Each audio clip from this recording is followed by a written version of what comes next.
Thanks for having us and doing this. I know there's a lot of interest in this.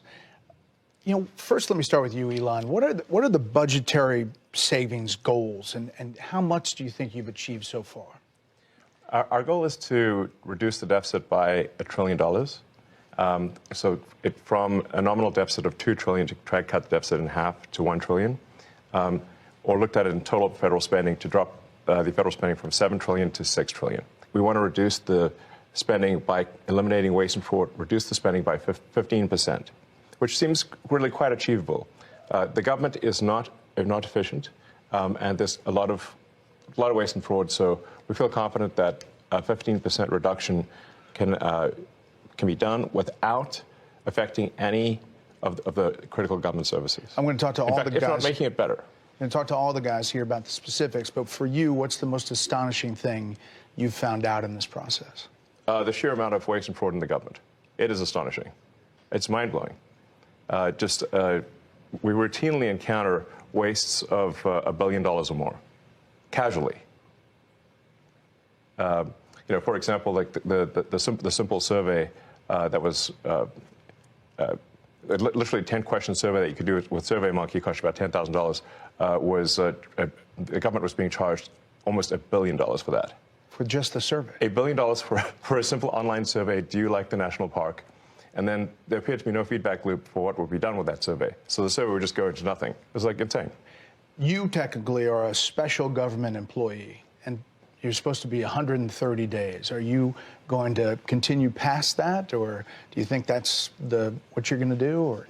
Well, I think we will have accomplished most of the work required to reduce the deficit by $1 trillion within that time frame. So in that time frame, 130 yes. days. And the process is a report at some point, at 100 days? Or? Not really a report. We are cutting the waste and fraud in real time. So every day that passes, our goal is to reduce the waste and fraud by $4 billion a day, every day, 7 days a week. And so far, we are succeeding. And I'm going to talk of the specifics, but there obviously are DOGE critics who are reading all kinds of stuff. Obviously, lawmakers on the other side of the aisle are attacking you, and they characterize the approach as this: fire, ready, and then aim. And how do you approach that? How do you respond to that? Well, I do agree that we actually want to be careful in the cuts. So we want to measure twice, if not thrice, and cut once. Actually, that is our approach. They may characterize it as shooting from the hip, but it is anything but that. Which is not to say that we don't make mistakes. If we were to approach this with the standard of making no mistakes at all, that would be like saying someone in baseball's got to bat 1,000. That's impossible. So when we do make mistakes, we correct them quickly, and we move on. Some people say this shouldn't take a rocket scientist. Steve Davis, you are a rocket scientist. Used to be. Yeah, I know. And now essentially you're the chief operating officer of DOGE, day-to-day operations. Fair to say? Yeah, part of the DOGE team. So how did you end up here? What's the biggest challenge you see? The reason I'm here, which is probably for many, is that I think the goal is incredibly inspiring. I think most of the taxpayers in the country would agree that in order to have the country going bankrupt would be a very bad thing, and therefore the country going not bankrupt is a good thing.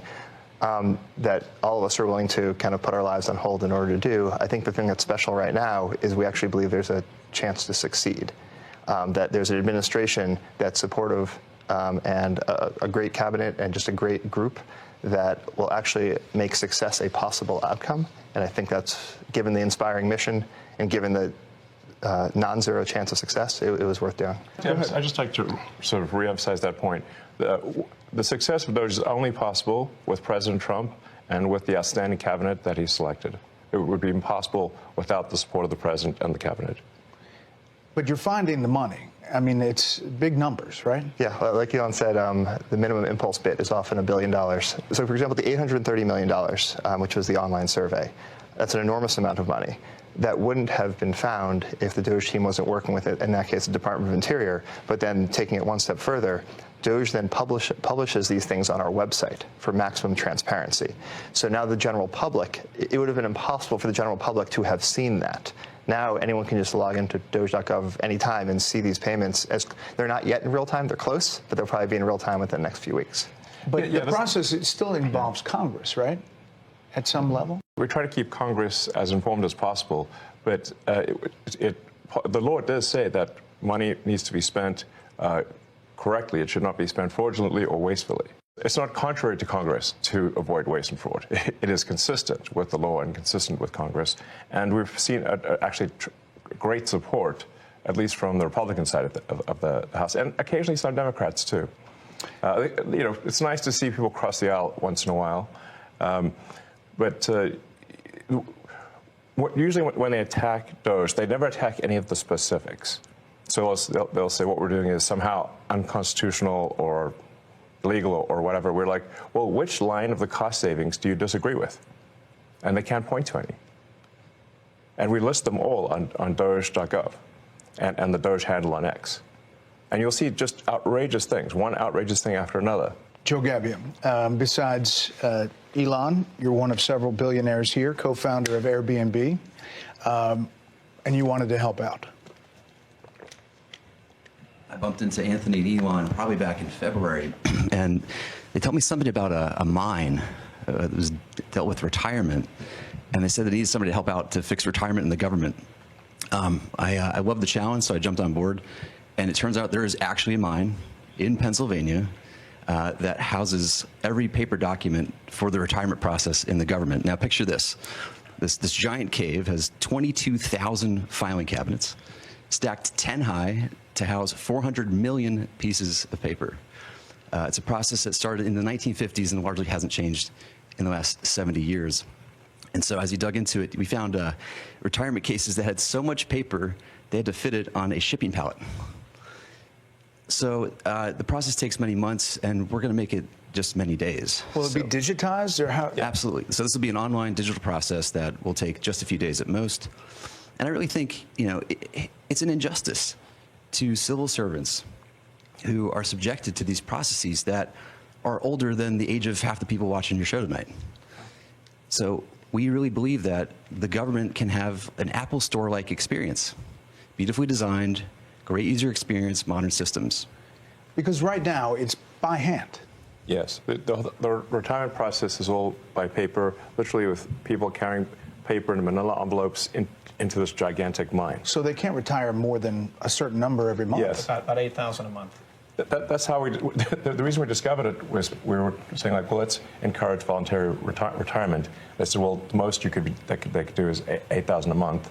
And even under normal circumstances, it can take 6 to 9 months just to have your retirement paperwork processed. And they often get the calculations wrong. So we're like, well, why would it take so long to retire? And they're like, well, because of the mine. And we're like, what do you mean a mine? What's a mine got to do with retiring? And that's where we discovered that all the retirement stuff is still done by paper in a process that looks identical to what occurred in the 1950s. Like if you took a snapshot of the mine when it first started in the 50s to today, it looks the same. It's amazing. So how long do you think it'll take to turn over? We're working as fast as we can. Probably next couple of months we'll have this overhauled. And I really think, again, like, why are we subjecting our federal workers to processes that they actually have to go through a training just to retire from the government? There's a whole training program that people have to go through in order to retire. I think we can do better for them. Aram Mogadassi, DOGE engineer. You go into these places, one of the more than a dozen engineers, first people to go into the agencies and view the computer data sets.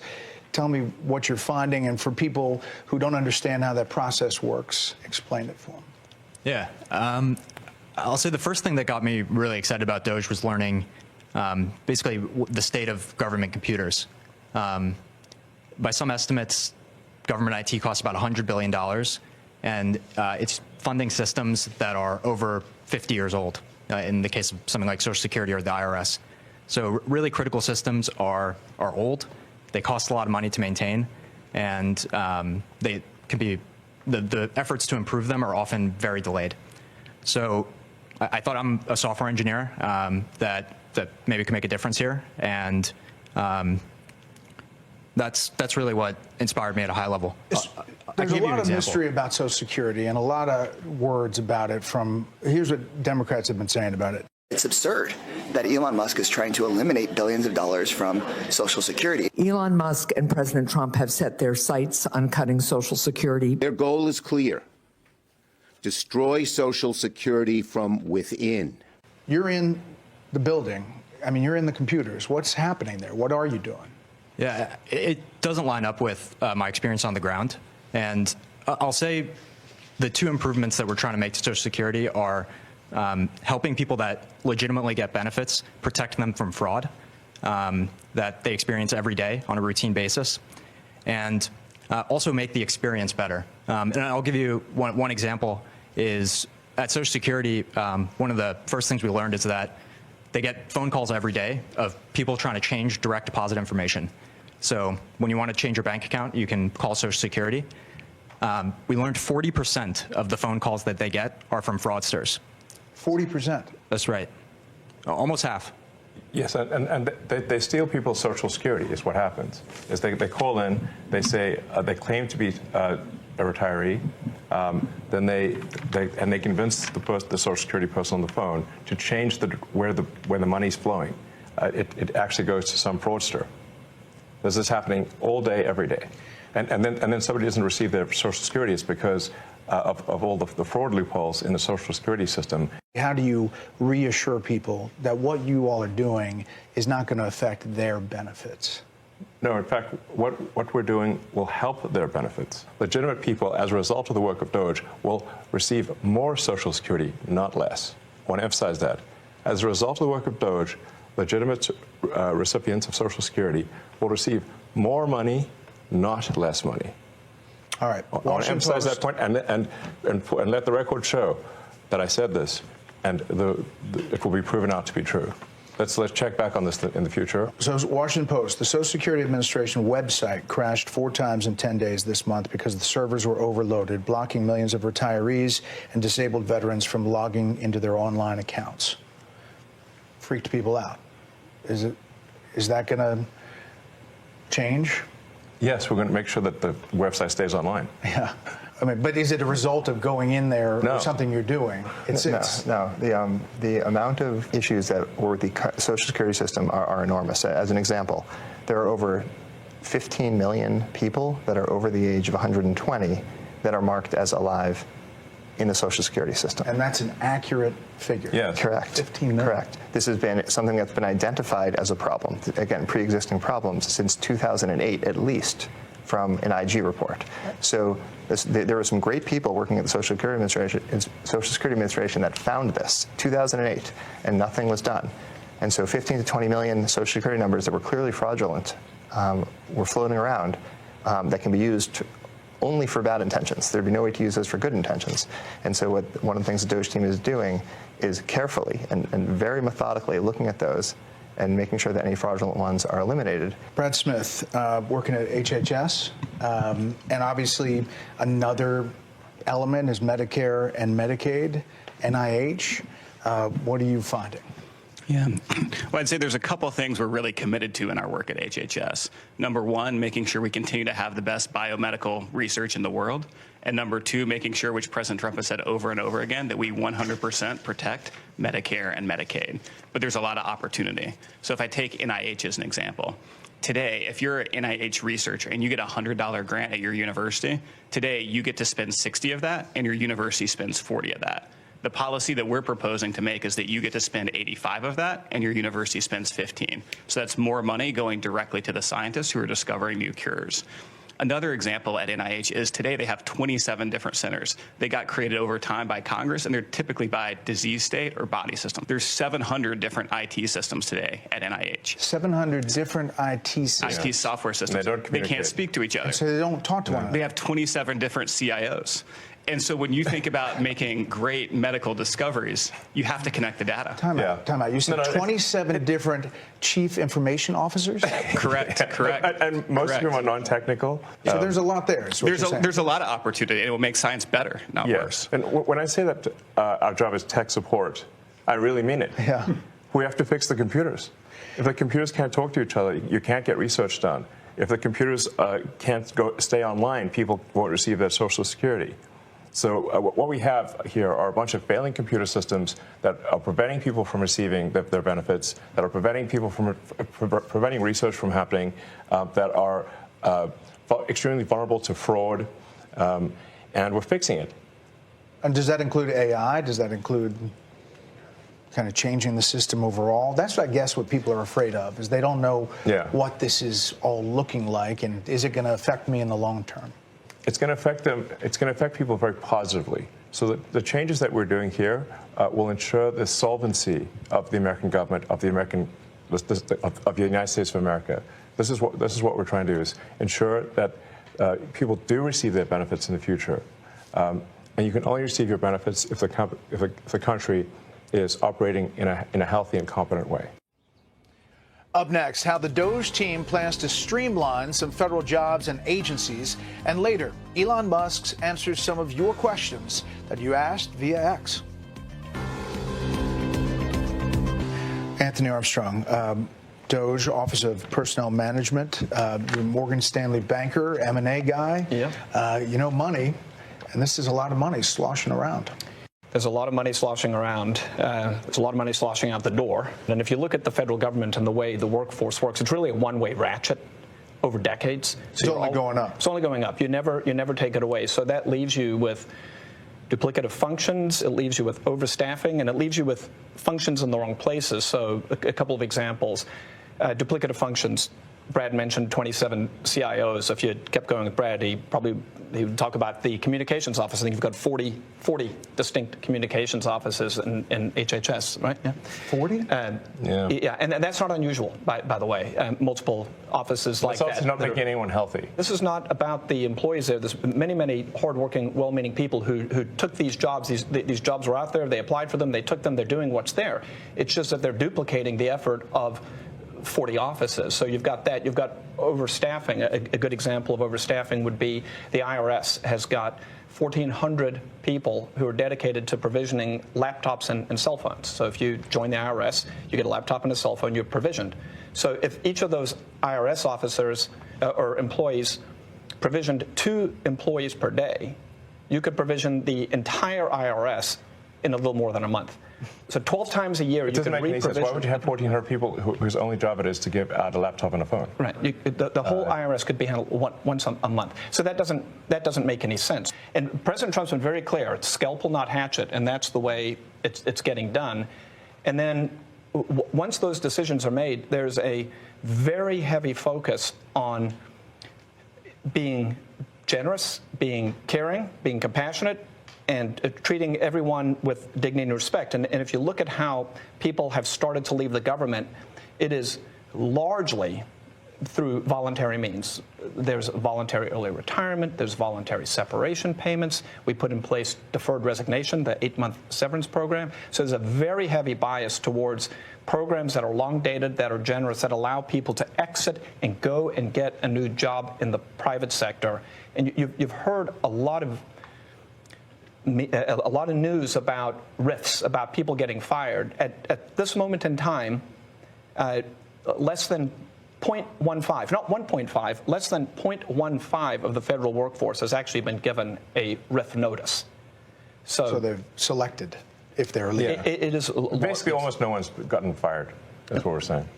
Tom Krause, working at Treasury, you are having access to the payment system, oversees all the outgoing payments.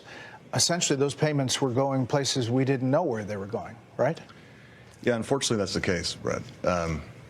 As an ex-CFO of a big public tech company, really what we're doing is we're applying public company standards to the federal government.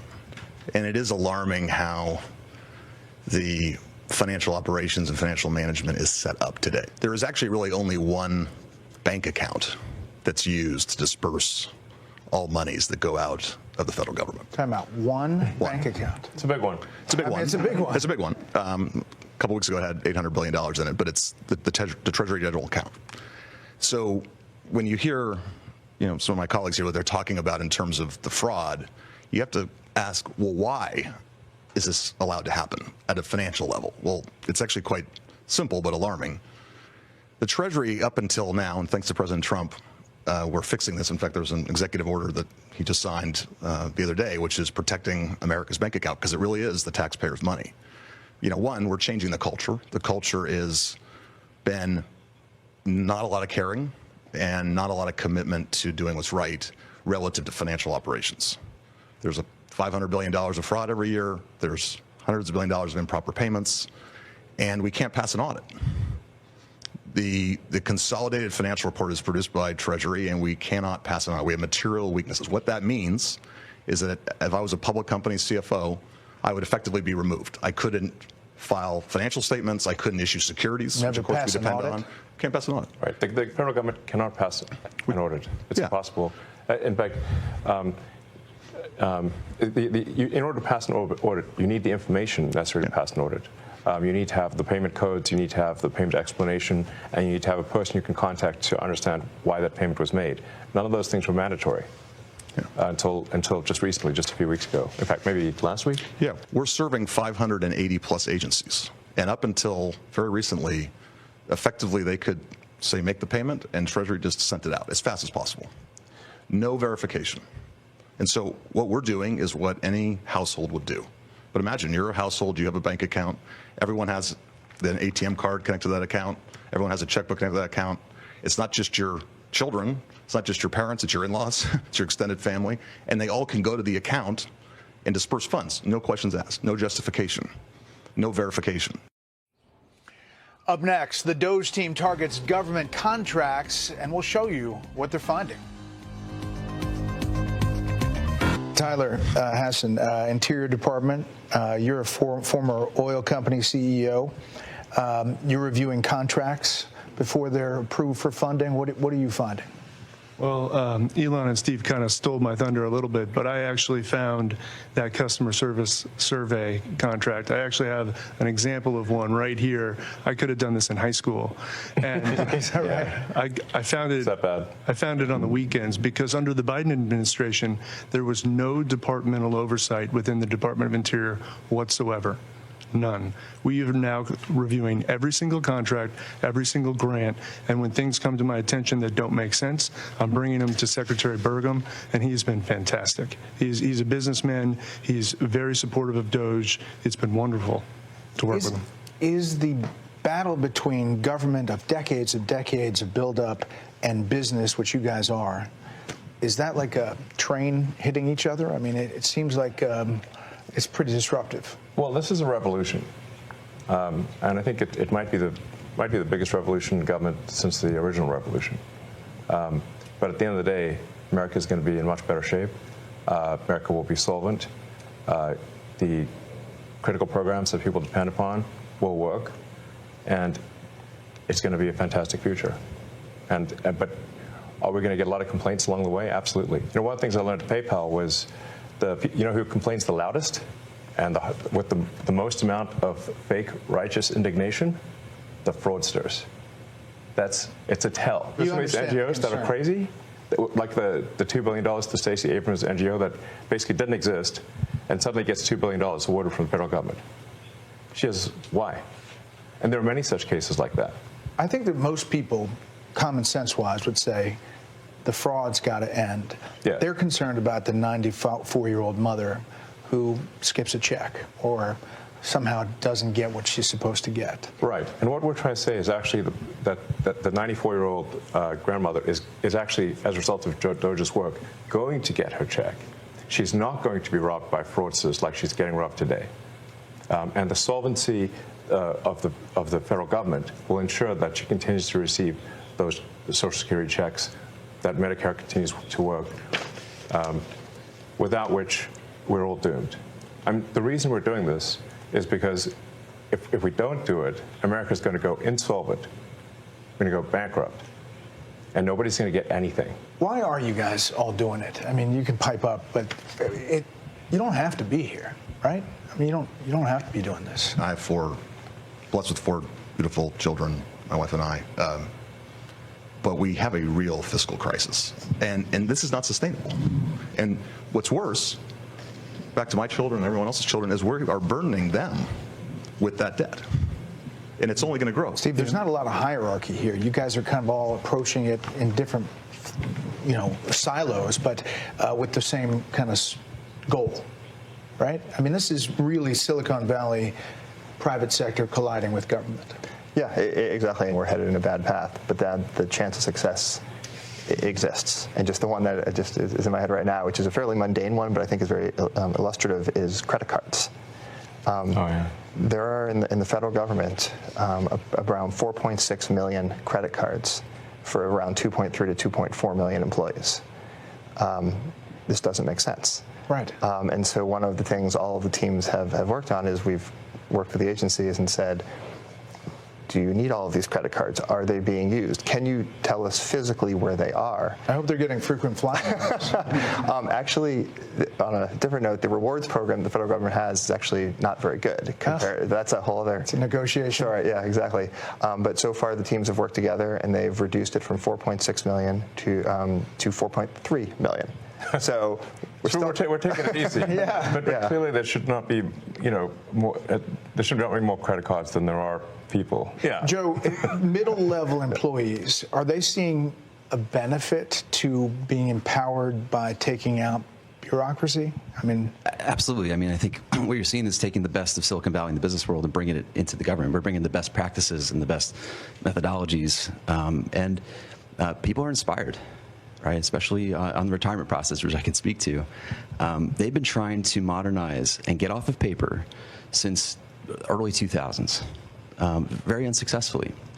Every attempt has gone over budget and been canceled because it hasn't been successful. And so, I showed up and I feel like I'm here because it's an interesting problem. We can use design to solve it and good engineering, and really create a better experience for everybody. We're talking about elementary financial controls that are necessary for any company to function. So, like, if the federal government, if a commercial company operated the way the federal government does, then it would be immediately go bankrupt. It would be delisted. The officers would be arrested. The changes we're putting in place will enable the federal government to pass an audit. It will enable taxpayers to know where the money is going and know that their hard-earned tax dollars are being spent well. The ways that the government is defrauded is that the computer systems don't talk to each other. So if the computer systems don't talk to each other, then you can exploit that gap. And fraudsters exploit that gap, take advantage. For example, there were over $300 million of Small Business Administration loans that has been given out to people under the age of 11. Well, actually, to add to it, it's $300 million under the age of 11 and over $300 million to over the age of 120. Definitely small business loans. Correct. Yes. The oldest American is 114. So it's safe to say if their age is 115 or above, they're fake. Or they should be in the Guinness Book of World Records. And we should not be giving out loans to babies. So the youngest recipient of a Small Business Administration loan is a 9-month-old, which is a very, very precocious baby we're talking about here. So obviously it was just fraudulent. And they do terrible things. They actually will see that a kid's been born. They will steal that kid's social security number and then take out a loan and leave that kid with a bad credit rating. There was literally a baby. The terrible things are being done is what we're saying. And how we're stopping these terrible things. And you can stop it? I mean, we are stopping it. The reason this is happening is because the two systems are not talking to each other. Yes. Right. And so you don't know at the Small Business Administration that you're giving a loan to a 9-month-old, which happened in one case, because you're not cross-referencing that with the Social Security Administration data that has birth dates. So that very, very simple fix eliminates tremendous fraud. And that there are multiple systems across the government where the systems are not speaking with one another. And if you just solve that simple problem, you would solve a huge amount of fraud. Are you surprised? So one of the ways that, like one of the key tricks that the fraudsters pull is that they will use the fact that someone is marked as live, and as sort of just that Social Security number is marked as live in Social Security, and then get disability and unemployment insurance for a dead person. Because the databases don't talk to each other, all they got was from Social Security is like, is this person alive? Yes, they're not alive. It's falsely marked. Person is falsely marked as alive in Social Security. But they didn't. But a fraudster can now get unemployment and disability from a dead person. This is happening all the time at scale. Are you surprised at some of the legal efforts and some of the judges that have weighed in? There's about 8 or 10 now of these cases that are at least temporary holds. They're being challenged by the DOJ. Right. Are you surprised by that pushback? Well, it's the D.C. Circuit is notorious for having a very far-left bias. And when you look at the people close to some of these judges, where are they working? Oh, they're working at these NGOs. Oh, they're the ones getting this money.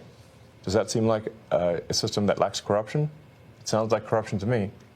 Last thing, do you guys all see this as a patriotic duty? I mean, is that really what this is about? It's essential. Very much so. I do, 100%. I was running 5 businesses in Houston, and I left that. I left great people to do this, and my wonderful wife said, go for it. And here I am. But I feel like this is me giving back to the country. If we don't do this, we're sunk. The ship, unless this exercise is successful, the ship of America will sink. That's why we're doing it. Well, gentlemen, I really appreciate the time today, and hopefully it took some of the myth and mystery out of DOGE and what's happening behind the scenes. Thank you. We asked on X, your platform, for some, questions. And here is C. Sperling. Yeah. He writes, are they happy with the speed at which they're making changes? Are there any changes they would like to make but haven't yet? Well, I think in the context of the government, we're moving like lightning. In the context of what I'm used to moving, it's slower than I'd like. What seems like incredibly fast action by government standards is it's slower than I'd like, to be totally frank. But we are making solid progress. A very sort of thorny problem, a tough problem, really it's kind of like painful homework, frankly, is reconciling all of the government databases to eliminate the waste and fraud. These databases don't talk to each other, and that's really the source of that's the biggest vulnerability for fraud, is the fact that these databases don't talk to each other. So we need to reconcile the databases. It's a frankly painful homework, but it has to be done, and will greatly improve the efficiency of the government systems. We didn't talk about any plans to approach cuts at the Pentagon. You're in there. You know, the Pentagon has not passed an audit in a very long time. I mean, as crazy as it sounds, they will lose $20, $30 billion a year, and they don't know where. They literally don't know where it went. I mean, Senator Collins was telling me about how she gave the Navy $12 billion for extra submarines, got 0 extra submarines, and then when she held a hearing, said, "Where'd the $12 billion go?" They didn't know. Talking to those guys, and you have a great team from all over the country. You don't have to be here. You don't have to be here. You know, there's now been these many cases of violence and vandalism at Tesla dealerships. How does that affect your employees, your customers? What does it mean to you? Like, how have you taken that in? Well, I think a great wrong is being done to the people of Tesla and to our customers. I mean, Tesla is a peaceful company that has made great cars, great products. That's all it's done. Hasn't harmed anyone. And yet people are committing violence. They're firebombing Tesla dealerships. They're shooting guns into stores. They're threatening people. They're issuing death threats against me and other Tesla personnel. What are they doing this for? Why? And what's happening, it seems to me, is they're being fed propaganda by the far left. And they believe it. It's really unfortunate. But the real problem is not the people. It's not like the crazy guy that firebombs a Tesla dealership. It's the people pushing the propaganda that caused that guy to do it. Those are the real villains here, and we're going to go after them. And the president's made it clear we're going to go after them. The ones providing the money, the ones pushing the lies and propaganda. We're going after them.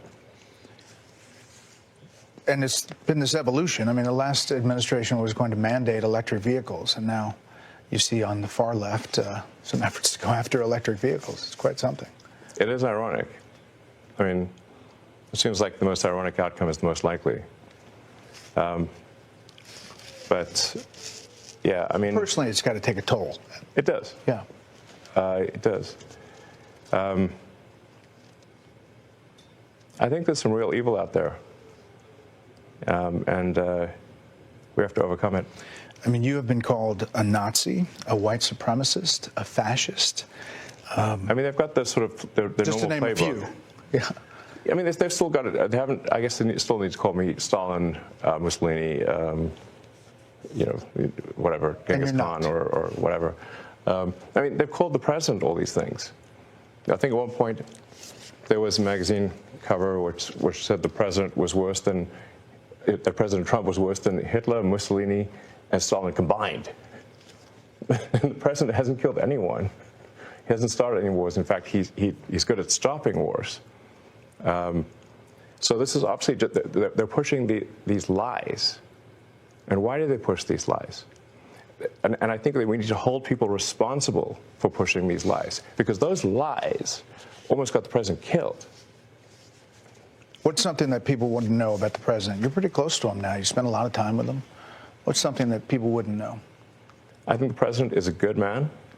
I think he is an honest man, and I've yet to see him do anything mean or anything that is wrong, that I would say morally wrong. Not even once. You know, a lot is coming your way, but sometimes you say stuff or post stuff that gets attention. You give it out, in other words. Democratic Arizona Senator Mark Kelly posted on X about his trip to Ukraine to push for continuing to send U.S. weapons and support there, and you posted that he was a traitor. Well, why do that?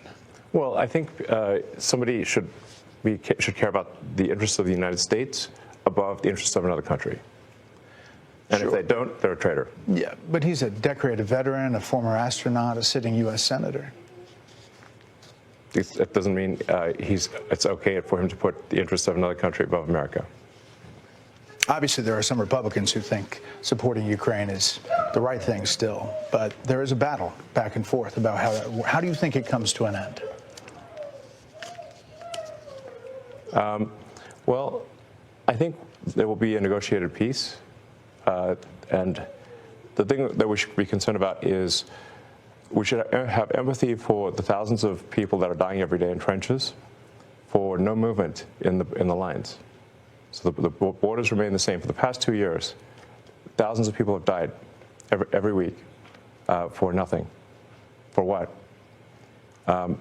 And I take great offense at those who put the appearance of goodness over the reality of it. Those who virtue signal and say, oh, we can't give in to Russia, but have no solution to stopping thousands of kids dying every day. They just want that to continue forever. I have contempt for such people. I don't want to make that clear. Yeah. So you're optimistic. Because they're virtue signaling, and their lack of a solution means that kids don't have a father. It means that parents lost a son. For what? Nothing. So you're optimistic that the president's plan might work? The president's plan is the only thing that will work. Hey, Sean Hannity here. Hey, click here to subscribe to Fox News YouTube page and catch our hottest interviews and most compelling analysis. You will not get it anywhere else.